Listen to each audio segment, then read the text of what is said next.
Question number 7, Jacinda Ardern. Thank you, Mr Speaker. My question is... Order. Point of order, Andrew Williams. Point of order, Mr Speaker. According to the forward schedule we were provided for Parliament, question number 7 was to be in the name of Brendan Horan. We would like to know why that is not the case. Sorry? There was no question lodged by Mr Horan. Question number 7, Jacinda Ardern. Thank you, Mr Speaker. My question order. is to I now have a point of order. Point of order, Mr Speaker. I'd like to reply to that gratuitous and uncalled for interjection. The fact is that the House has... This is not a point of order. Jacinda Ardern, question number 7. Thank you, Mr Speaker. My question is to the Minister for Social Development and asks, how many notifications did Child, Youth and Family Services receive regarding the 4 neglected children found dirty, malnourished, with head lice infestations and open scabies wounds prior to their removal by police in January this year? Mr Speaker. Honourable Paula Bennett. Mr Speaker, this is a complex case and I have asked Child, Youth and Family for a report. Because of the family's transients living in a number of regions, I'm unable to give detailed information and an actual number at this time. What I can say is there have been previous Child, Youth and Family involvement and notifications over many years, but Child, Youth and Family were unaware that they were at that residence until 4th of January when police were involved. However, these matters are also still before the courts and I cannot prejudice those proceedings in any way. Supplementary question, Jacinda Ardern. How is it possible that SIFs received several notifications of neglect or abuse and what has been described by police as one of the worst cases they'd seen against a parent that had existing convictions for leaving children unsupervised, and yet the children were only removed after the police visited the home?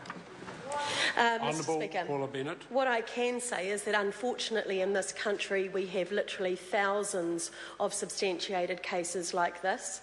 They are incredibly complex. We have, we do. We've got more than 22,000 substantiated cases of abuse, neglect or emotional abuse in this country a year. That is the reality of it. We have more than 6,000 children that are removed each year. We will go back and look at the reports from Child, Youth and Family. They've had a lot of intervention for some time and a lot of community organisations involved as well. But at the end of the day, I think the actions that have been taken are right. Supplementary question, Jacinda Ardern. Supplementary to the Minister. Why did SIFs provide no oversight of the children once they had been placed with a family member, resulting in the children simply being returned to their parents and to a continued state of neglect as early as 3 days later? Honourable Paula Bennett. Mr Speaker, in light of me still getting more information, I will give the member as much as I have at this time, but I'm cognizant that it may change over the next couple of days when I'm getting more. So from what I understand, there were multiple children at the address on the night of the January the 4th, on the Friday night. At that point, police removed the children. Child, Youth and Family were involved. It was the police and Child, Youth and Family that placed them in what they thought was a safe environment. The Child, Youth and Family were then involved the next day. It was the understanding that the children were going to stay there and they would then go through a process of where they're placed and what happens to them. When they went back on the Monday to do that, the children were gone. They then spent the next 3 days with police looking for those children, and they were found on the 10th of January by police at that address. Supplementary question, Jacinda Ardern. Why were there further delays before the children were removed a second time from the house when the police are reported to have found them in the parents' home not once but twice? Mr Speaker, I'm not aware of there being delays a second time. So as I pointed out, as I did, they were removed on that Friday night. Child, Youth and Family were there on the Saturday.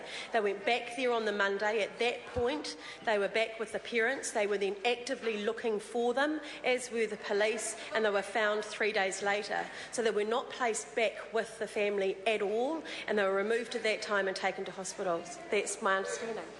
Supplementary question, Jacinda Ardern. Can the Minister guarantee the House that this will be an isolated case when, in answers to written questions, she recently advised that of the more than 100,000 substantiated notifications her department has received in the last 5 years, approximately a quarter were the second, third, fourth or even fifth substantiated notification for a child of abuse or neglect?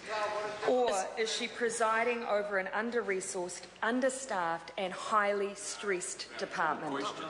Mr. Speaker, what I can assure the member of is that we spend nearly $500 million on child, youth and family in a year. We've increased their funding under this government by 15% over the last 4 years. We've increased extra frontline workers, so we have an extra 96 of them and an extra 149 social workers in schools. We've also introduced up to $50 million that's going into gateway assessments. But let me put it this way to the member, that in 2006 we had 1,089 unallocated cases. In 2012 there were only 95. Actually, they are responding better than they ever have before, but unfortunately we have parents who are incredibly neglectful and we get incredibly sad cases like this.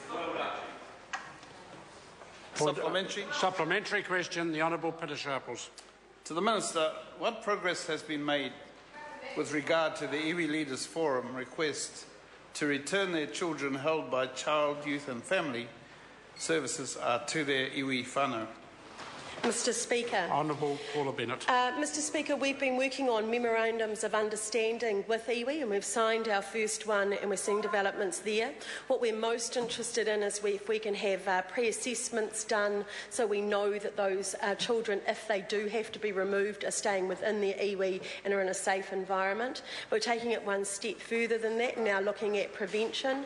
We also have whānau finders where we've started them, and that's certainly been at the behest of my associate there, who is constantly trying to get us better connected with them, knowing where these children are, how they can stay within their iwi and still be in a safe environment.